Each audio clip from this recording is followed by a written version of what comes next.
Den dobry tout le monde. Depuis un mois maintenant, le monde entier est en train de changer. Alors, c'est vrai que d'habitude on dit que tous les changements c'est toujours pour le mieux.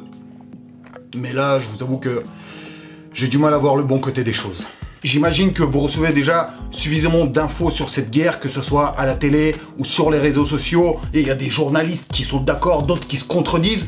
En même temps, tant mieux. Comme ça, vous faites votre propre avis en croisant différentes sources. Ah oui, parce qu'il faut croire à personne, hein. Même pas à moi, parce que, oui, ok, j'essaie de vous raconter des faits qui ont des preuves et tout, mais faut pas me faire confiance non plus, hein. Ah, je sais pas, ça se trouve, je suis fou. Donc non, faut que vous fassiez votre propre opinion. Chose que les Russes ne peuvent plus faire. Oui, parce que l'Occident leur a bloqué tous les réseaux sociaux et le gouvernement leur a bloqué tous les médias indépendants. Donc les mecs, ils sont coupés du monde. Et donc du coup, toutes les sanctions là que vous mettez en place, genre pour que le peuple russe se rebelle, bah ça va pas du tout marcher. Parce que vous leur expliquez rien. Et surtout, vous n'essayez pas du tout de les soutenir ou de les motiver à se rebeller. Non, vous leur faites juste une guerre économique en retour.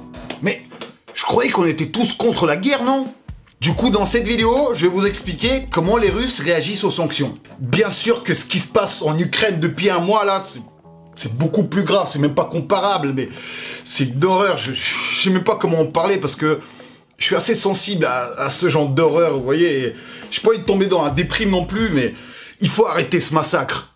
Et le pire, c'est que je sais même pas comment. Moi, ma solution serait d'essayer de calmer les conflits entre l'Occident et le peuple russe. Pour que les Russes arrêtent de penser qu'ils sont détestés ou genre menacés de mort en Occident. C'est de la folie, mais c'est ce qu'on leur fait croire dans la propagande des médias. Je déteste toutes les politiques et toutes les armées. Genre, moi, ce que je voudrais, c'est juste lier d'empathie des gens normaux de différents pays, c'est tout. Car, à mon avis, c'est en se sentant acceptés et aimés dans le monde que les Russes vont changer d'avis. Et vous savez quoi? Peut-être même qu'ils vont se débarrasser de leur patron plus vite. S'il vous plaît, mettez vraiment plein de likes à cette vidéo pour soutenir la paix dans notre monde. Même si vous trouvez ça bizarre, genre non, c'est pour se prouver l'amour, ok? J'aimerais que ce genre d'informations tourne un peu plus sur YouTube. Dans les commentaires, n'hésitez pas à me poser des questions et à écrire des messages sympas et de paix. Sur ma dernière vidéo sur l'Ukraine, vous étiez tellement magnifique, je vous jure. Ça m'a tellement remonté le moral, merci. Alors, n'hésitez pas à recommencer. Parce que des commentaires méchants, vous inquiétez pas qu'il y en aura. Moi, je vais essayer d'être là pendant 1 heure après la sortie de la vidéo, donc pour lire et répondre au maximum de commentaires. Alors dites-moi, est-ce que vous êtes prêts à découvrir ce qui se passe en Russie en ce moment? Alors, c'est parti. Les sanctions en Russie. Alors tout d'abord, pour vous faire une liste non exhaustive de tout ce qui a été interdit ou a disparu en Russie, voici un clip assez émouvant. Domino's, Burger King, McDonald's, Cola, Heineken, Bounty, Milky Way, M&M's, KFC, Pepsi, Domino's, Mastercard, YouTube, Twitter, Facebook, Insta, OnlyFans, Apple, Samsung, Nokia, Zara, H&M, Louis Vuitton, Victoria's Secret, Adidas, Nike, Puma, Bershka, Pull&Bear, Ikea, Procter & Gamble, Mercedes, BMW, Volkswagen, Audi, Mazda, Nissan, Toyota, Honda, Boeing, Airbus, PlayStation, UEFA. Les fast-food. Eh bah ouais, genre tous les fast-food américains ont quitté le pays et ont fermé leurs restaurants. Ah bah McDo, c'est plus venez comme vous êtes, hein. Et venez comme vous êtes, d'accord? Mais faut pas que ça coupe l'appétit quand même, hein? Le dernier jour d'ouverture des McDo, il y a eu des queues de malades, genre des bousculades et tout. Et quelques jours après la fermeture, il y a eu des ventes aux enchères de burgers de chez McDo. Ah bah, voilà l'investissement, hein. Ah bah oui, en Russie, c'est ça le nouveau NFT. Ah oui, nuggets, frites, triple cheese. Et en plus, c'est un investissement à long terme, hein, vu que les burgers McDo, ça pourrit jamais. Ah bah, bientôt, ça va se vendre comme de la contrebande ou de la drogue, hein. Attention, il y a des humoristes russes qui ont déjà fait un sketch là-dessus après les sanctions de 2014. Отдашь мне дом, Биг Мак есть. Биг Мак. Биг Мак. Да, тихо. Настоящий? Настоящий. Мой кореш в себе провез. Il y a un mec aussi, il s'est enchaîné à un McDo à Moscou, hein, pour montrer qu'il est pas content et qu'il est pas d'accord avec les sanctions. C'est une action de révolte, donc bravo. Il s'est fait embarquer par les keufs et tout. Mais bon, en le voyant, on se dit que dans son cas, ça serait quand même pas mal peut-être de le priver de junk food pendant quelques temps. Hein. Oui, genre c'est le même mec sur la photo là. Et bah du coup, beaucoup de politiques utilisent justement cet argument, genre on va se débarrasser de tous ces fast-food américains gras et on va les remplacer par des fast-food de nourriture traditionnelle russe qui est beaucoup meilleure pour la santé. Quoi, mais depuis quand? Déjà, genre ça c'est n'importe quoi, parce qu'en fait, ils sont obligés de créer à peu près le même type de resto avec les mêmes types de menus. Oui, parce que s'ils veulent pas perdre trop d'emplois, de fournisseurs ou de matières premières qui sont en stock. Du coup, pour perdre le moins d'argent, il faut ouvrir des nouveaux McDo russes avec quasi les mêmes sandwichs et menus. Il y en a qui ont dit que ça va s'appeler genre Djadia Vanya, genre Tonton Ivan. Il y a le rappeur Timati aussi, que je déteste maintenant, qui a proposé de remplacer tous les McDo russes par ses restos à lui. Hein? En tout cas, c'est sûr que Timati, c'est un beaucoup plus gros clown que Ronald. Plus sérieusement, j'ai vu dans des communiqués un peu plus officiels qu'apparemment, en fait, les McDo vont être remplacés par un fast-food turc, Cheater Chicken. Bah, ça nous fera des McDo halal partout, en fait. Pourquoi pas? Et les KFC, ça va être remplacé par Los Polos Hermanos ou quoi? Dans les coms, franchement, dites-moi, est-ce que vous auriez pu vivre sans McDo, KFC ou Burger King? Et imaginez si vous deviez manger la dernière fois de votre vie dans un des trois restos. Vous auriez pris quoi comme menu? Genre quel burger ou bucket? Les réseaux sociaux. Alors comme je vous ai dit, tous les gros réseaux sociaux ont bloqué la Russie. Mais bon, si t'es malin, tu peux quand même y aller avec un VPN. Enfin, avant. Sauf que là, il y a quelques jours à peine, après tous ces blocages, bah la Russie a décidé de contre-attaquer et elle a condamné le groupe Meta, c'est-à-dire Facebook, Instagram, WhatsApp. Ils ont dit que c'est des groupes sociaux d'extrémistes. Et donc maintenant, tous les Russes, ils ont l'interdiction d'aller sur ces réseaux, même avec un VPN, parce que s'ils postent quelque chose là-dessus, bah du coup ils sont condamnés d'extrémistes aussi. Les réseaux sociaux russes, genre, bloquent et condamnent tous les messages contre la guerre. Du coup, les Russes qui sont contre, ils peuvent en parler où? Genre pour que le monde entier les entende. Parce que ils sont bloqués par leur gouvernement et ils sont bloqués par vous aussi. Vous voulez pas entendre parler des Russes qui sont contre la guerre? Non, vous voulez absolument les diaboliser tous? Moi j'ai envie de vous montrer des images de paix, d'amour et de anti-guerre en Russie. Genre regardez, il y a un mec, il a fait une pancarte pour dire genre faites-moi un câlin si vous êtes contre la guerre. Et il est parti dans le centre-ville voir la réaction des gens.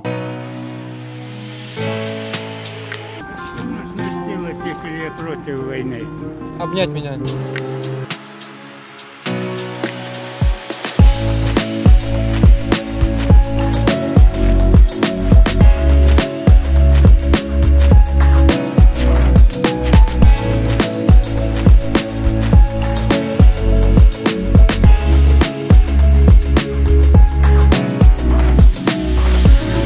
Au début c'est un peu flippant mais assez rassurant à la fin à regarder. Et vu que les gens ne peuvent pas se transmettre de messages sur les réseaux sociaux sur internet, bah ils ont créé leur propre réseau social physique qui se transmet de main en main. Ils écrivent des messages d'opposition sur les billets de banque et les font tourner dans le pays.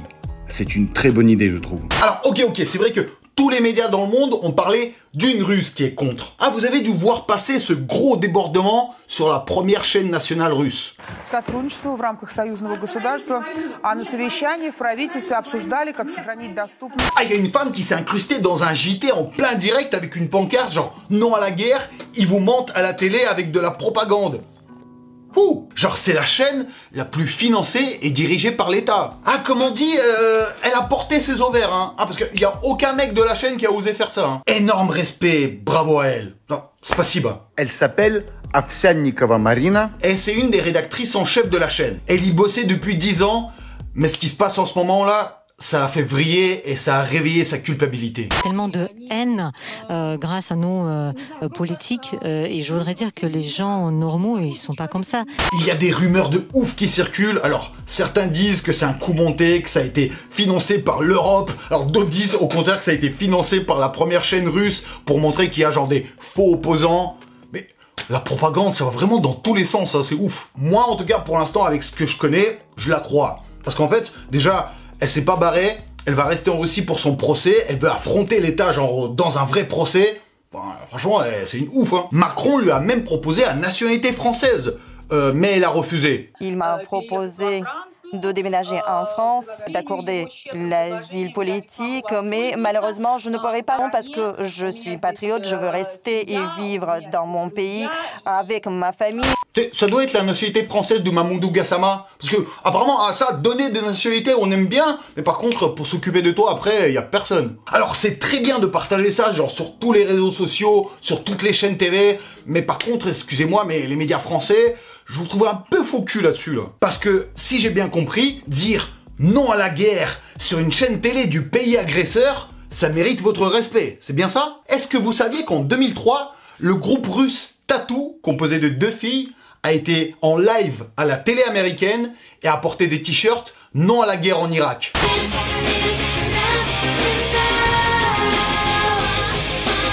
Donc elles ont dit non à la guerre sur une chaîne télé du pays agresseur. Vous savez qu'elles sont fait défoncer par la télé américaine après, elles ont eu des sanctions de ouf. Eh ben en France, à la télé, on leur a pas dit « Bravo, vous êtes contre la guerre en Irak, on vous soutient !» Non. On leur a juste parlé avec le plus de condescendance possible. Est-ce que comme tous les Russes, vous avez quelqu'un de votre famille qui a bossé pour le KGB? Ben non. Mais pourquoi ça? Ah non, vos parents avaient une Lada. C'est bien que tu t'arrêtes en même temps. Vous voulez pas vous rouler un patin là quand même, non? Non. Maintenant, je comprends pourquoi Ovsiankina, elle a refusé la nationalité française. Hein. Le sport. Eh oui, en Russie, c'est la fin de la diffusion de Ligue 1, Première Ligue et Bundesliga. Et ouais, maintenant ils vont se retrouver qu'avec des championnats genre dégueulasses. Quasi tous les sportifs étrangers ont déjà quitté le pays, et donc du coup, ils sont remplacés par des sportifs russes. Ce qui est marrant, c'est qu'avant, ces sportifs russes, ils pouvaient pas accéder à ces postes parce qu'ils étaient pas assez forts, et maintenant, du coup, bah, ils se retrouvent dans les équipes les plus hautes, quoi. Et par contre, genre, tous les sportifs russes sont virés de toutes les compétitions étrangères, genre les JO, la Coupe du Monde, plus rien quoi. Au début j'étais limite d'accord. Hein. Quand j'ai vu le sportif russe là qui a porté le Z, genre pro-guerre sur son torse, alors qu'un Ukrainien était arrivé en premier au classement en plus, oui c'est un connard. Mais en même temps, il a dû se dire je suis viré des JO, mais genre quoi que je fasse, je peux même rouler une galoche à l'Ukrainien, ils vont jamais m'accepter. Bon bah, il va falloir revenir et devenir populaire en Russie, hein. J'ai peut-être une idée de comment. Bah ouais, limite, s'ils veulent continuer à faire du sport, bah c'est leur seule option. Et c'est vos sanctions qui les poussent à faire ça au final. Pour ceux qui aiment les sports de combat, vous avez vu que Elon Musk a proposé à Poutine un combat 1 contre 1. Et il a dit genre, le vainqueur récupère l'Ukraine. Wesh, mais t'as cru que c'est comme ça qu'on devient président ou quoi? Et après, genre, quand Zelensky va vouloir récupérer l'Ukraine, tu vas faire quoi? Tu vas refaire un 1 contre 1 contre lui, c'est ça? Films et jeux vidéo. Les films et les jeux vidéo étrangers sont tous retirés du marché russe. Ils ont même pas vu le nouveau Batman de 2022. Alors, si effectivement il devient de plus en plus sombre chaque année, je crois que nous on a eu la version en 2025 direct. So, du coup ça va être le big boom des films pirates movies qui seront traduits comme ça. Ouais, genre toute mon enfance, j'ai connu que ce genre de traduction. Les films et les réals russes sont bien sûr interdits à l'étranger, sauf au Festival de Cannes. Alors, merci beaucoup à vous. Ils ont dit qu'ils sont juste beaucoup plus méticuleux pour choisir le film quand ils viendront de Russie. Genre, ils vont refuser tous les films qui ont été financés par l'État. Ça, je comprends limite. Par contre, PlayStation, ils ont pas été aussi sympas. Ils ont annulé toutes les précommandes du nouveau GTA V, là. Tu sais, la réédition. Alors, ils ont supprimé le jeu, ils ont remboursé les précommandes sur leur compte en ligne PlayStation, auquel ils n'ont plus accès. Super, hein, sympa. Autant conduire des vraies voitures, en fait. Quoique, en ce moment, pas trop non plus. Les voitures. Plusieurs constructeurs auto ont posé des sanctions également contre la Russie. Le problème ici, c'est qu'en plus d'arrêter les véhicules et les usines, ils stoppent aussi les pièces de rechange. Donc tu pourras plus réparer ta caisse si elle venait d'ailleurs. Mais même si c'est une voiture russe. Et ouais, même les usines de voitures russes sont équipées par des lignes de production étrangères. Et ils commandaient certaines pièces russes, mais à l'étranger directement. Donc là, en Russie, ça va être la dumps pour rouler en voiture. Ah, les garagistes, ils vont te bricoler ça, ça va être n'importe quoi. Alors beaucoup disent du coup qu'ils vont se tourner vers le marché automobile chinois. Et un peu comme pour les fast-food, bah, vu qu'ils ont récupéré toutes ces usines de voitures, bah du coup, ils vont essayer de les transformer en usines de voitures russes. L'exemple le plus drôle et simple, c'est avec avec McDonald's. Les produits sont russes, les bâtiments se trouvent chez nous aussi. Qu'est-ce qui nous empêche de faire les mêmes burgers et mêmes frites, mais juste sous un autre nom? Rien ne nous empêche. Et c'est comme ça que ça va se passer avec tous les produits. Avec les marques automobiles, par exemple, on va nationaliser leurs usines et on va sortir les mêmes types de voitures, mais au lieu de Volkswagen, on va appeler ça Buratina. Alors, Volkswagen va devenir Buratina. Alors, Buratina, c'est soit une copie URSS de Pinocchio. Ah ouais, parce que déjà à l'époque, ils aimaient bien copier et adapter. Ou soit Buratina, c'est aussi un tank à fusée thermobarique. Bon, après moi, j'y crois pas trop. Hein. Si c'était lui, Pinocchio, je pense qu'il serait comme ça après avoir sorti ses conneries. Magasins et marques. Bien sûr, beaucoup de magasins et marques ont sanctionné la Russie aussi. Donc du coup, comme pour tout le reste, ils vont nationaliser tous les magasins et juste changer les noms. Ouais, genre par exemple, Ikea va devenir Idea. Je sais pas par contre s'ils voudront changer le nom de tous les meubles, parce que là, ils vont galérer. Hein. Par contre, à mon grand étonnement, pour l'instant, le roi Merlin a décidé de rester en Russie. Et il s'est même un peu plus associé avec des fournisseurs locaux, parce que du coup, il a plus les fournisseurs de l'étranger. Alors, autant le peuple russe et les employés du magasin les remercient, autant en Europe, ils se font insulter de ouf. De toute façon, genre, toutes les marques et magasins qui décident de rester en lien avec la Russie, ils se font traiter de fachos. Genre, même pour les producteurs de médicaments vitaux, bah, ils veulent plus qu'ils en fournissent en Russie. Alors qu'en Russie, les gens, genre, ils fabriquent pas de médicaments, ils sont dans la merde, là. Mais non, ils préfèrent que les Russes crèvent. C'est quoi le délire? Vous voulez qu'il y a autant de Russes qui meurent que d'Ukrainiens? Genre, pour l'instant, dans ce cas, pour vous, c'est l'égalité? En fait, toutes ces sociétés, on leur reproche de financer la guerre. Alors, je sais pas, peut-être je suis con, je comprends pas, mais comment ils financent la guerre? C'est pas genre, au contraire, s'ils se barrent et qu'ils laissent tout, bah, ils offrent leurs locaux, leur production, genre leur stock et tout, au gouvernement russe, parce que tout se fait nationaliser. Donc c'est comme ça que le gouvernement va devenir plus riche et financer la guerre. Parce que sinon, ça voudrait dire que si t'as du Adidas ou du Hugo Boss chez toi, ça veut dire que t'as financé la Seconde Mondiale. Ou si t'as une SodaStream chez toi, genre, t'as tué des Palestiniens. Nourriture. Alors oui, dans les magasins russes, ils commencent à avoir genre des manques de produits et des rayons vides. Mais tout ça, apparemment, c'est juste à cause de la panique et de l'agitation. Genre les politiques assurent qu'il n'y aura pas de pénurie de nourriture. En fait, il y a des gens qui s'excitent pour rien, genre un peu comme au premier confinement, vous vous rappelez? Par contre, peut-être que eux, finalement, ils ont raison. Parce qu'en fait, ils savent qu'ils vont subir genre des hausses de prix, mais de malades, vraiment. Alors effectivement, peut-être que dans quelques semaines, il n'y aura plus de pénurie de produits parce que tous les produits vont coûter 10 fois plus cher. Donc du coup, ils vont tous être là au magasin, hein, personne va les acheter. Et en fait, la pénurie sera pas au magasin, mais dans les frigos des gens. Pour l'instant, il y a déjà eu des pénuries et des bastons pour du sucre, des serviettes hygiéniques et des préservatifs. Du coup, moi, je trouve que toutes ces sanctions, elles sont complètement aberrantes. En fait, c'est surtout genre contre-productif parce que j'ai l'impression que ça enrichit l'État et ça appauvrit le peuple. Tu sais, c'est pas l'inverse que vous vouliez faire à la base. En plus, certains j'en pensent et racontent que ces sanctions seront bénéfiques pour la Russie et pas pour l'Europe. En fait, il y a surtout cette meuf qui a cartonné avec ce TikTok où elle dit qu'on s'est mis des sanctions les uns contre les autres parce qu'on s'aime en fait. Hello Americans, this is Natasha from Russia and we want to thank you for all your sanctions, for taking away from our country Coca-Cola, KFC, McDonald's, and all that shit. We understand that you take care of our health, so we take care of you too. And that's why we cut our gas. So you have to walk by foot. Don't thank you. Don't say thank you. Friendship. Genre, ah, vous voulez qu'on mange plus équilibré? Eh ben nous, on voudrait que vous fassiez plus de sport. Hein? On s'entraide, hein? Ah ouais, ça a fait beaucoup réagir ces augmentations des prix sur l'essence en Europe. Vous trouvez ça désagréable? Vous savez que les Russes connaissent ça avec tous leurs produits. Bon, effectivement, à part l'essence. Hein, dans ma dernière vidéo, je vous ai montré, c'est genre 40 centimes le litre d'essence.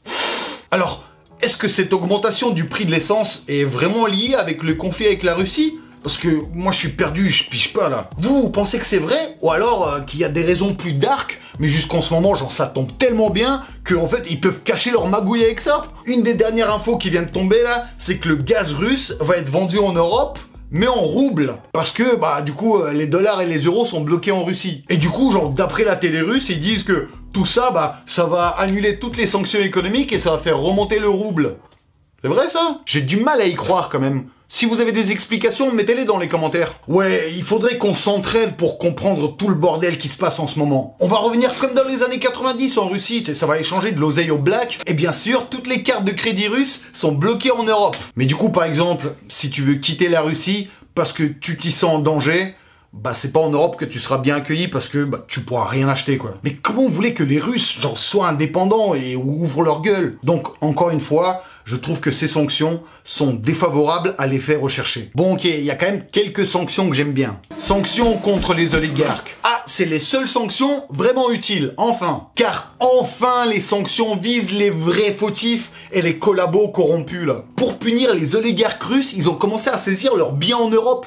Ils ont commencé par saisir les yachts. Plus de 20 yachts de luxe à des prix entre 50 et 100 millions d'euros ont été saisis en Europe. Par rapport à la flotte mondiale, c'est un bateau qui fait 86 mètres, qui fait plus de 100 millions d'euros. Et ce bateau s'apprêtait à partir, donc il s'est retrouvé dans une situation délictuelle. Donc on a saisi ce navire.